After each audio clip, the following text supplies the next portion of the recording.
People do not know how much they depend on the survival of this ecosystem. So when people say they want to come in and cultivate, or they want to come in and grow commercial plantations, I know that they are digging their own graves.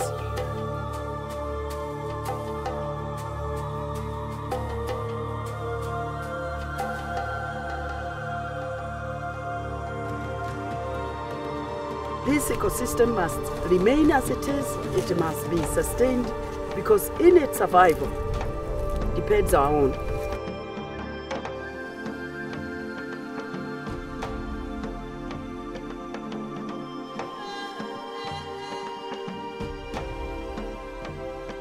Wangari Maathai was the first woman in East and Central Africa to obtain a PhD.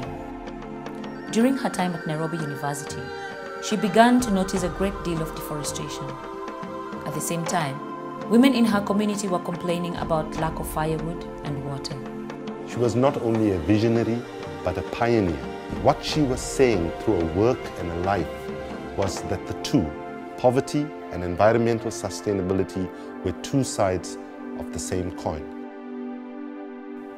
Wangari quickly made the connection between the two and started women's groups planting trees. Today, because of Wangari Maathai, an environmental consciousness has taken root, and many more hectares of land are being planted with trees, forming an environmental green belt across nations and contributing to a greener, cleaner planet.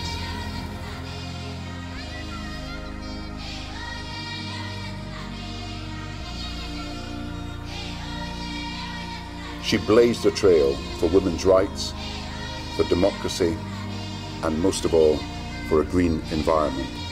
And her desire that we plant 1 billion trees has got to be taken on by all her friends so that it is achieved in the very near future.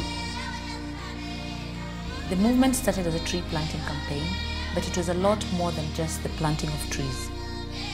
It gave people a reason to stand up for their rights. Their environmental rights, their women's rights, and their human rights. The little grassroots people, they can change this world. Initially, the women's groups were ignored because nobody took them seriously.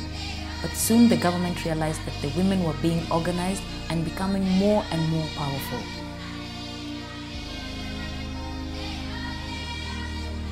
In 1992, Wangari organized a hunger strike in Uhuru Park to push the government to release political prisoners.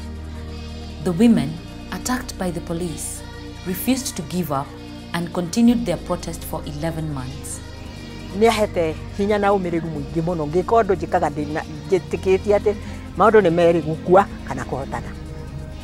Moi's government finally conceded to their demands and released the prisoners.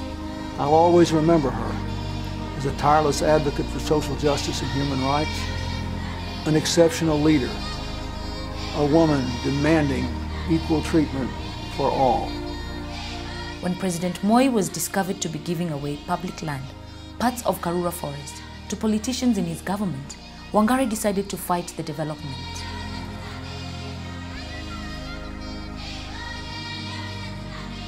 Wangari, unafraid, decided to protest peacefully through a tree planting mission. She never did anything to please. She never did anything because she wanted to be popular. She did everything she did because she always felt it was the right thing to do. That was a constant in her life.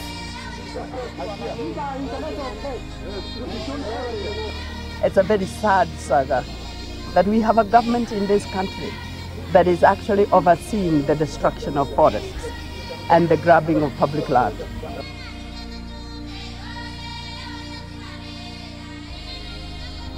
If you're going to shed blood because of our land, we will. We are used to that. Our forefathers shed blood for our land. We will do so. This is my blood. And it reminds me of the blood that Wayaki shed trying to protect Karura Forest.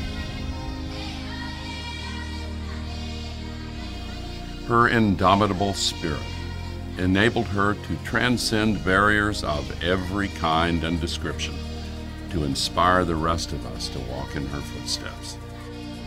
The peace we don't have quite often in many places is because we have destroyed these resources. Sometimes we are just violent against each other. Human beings is a strange species because sometimes it turns on itself and destroys itself.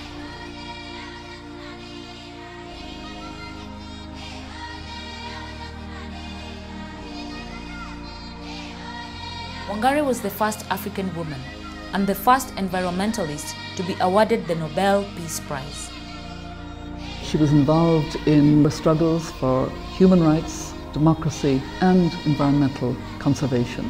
She was a true leader in those areas and an absolutely worthy winner of the Nobel Prize.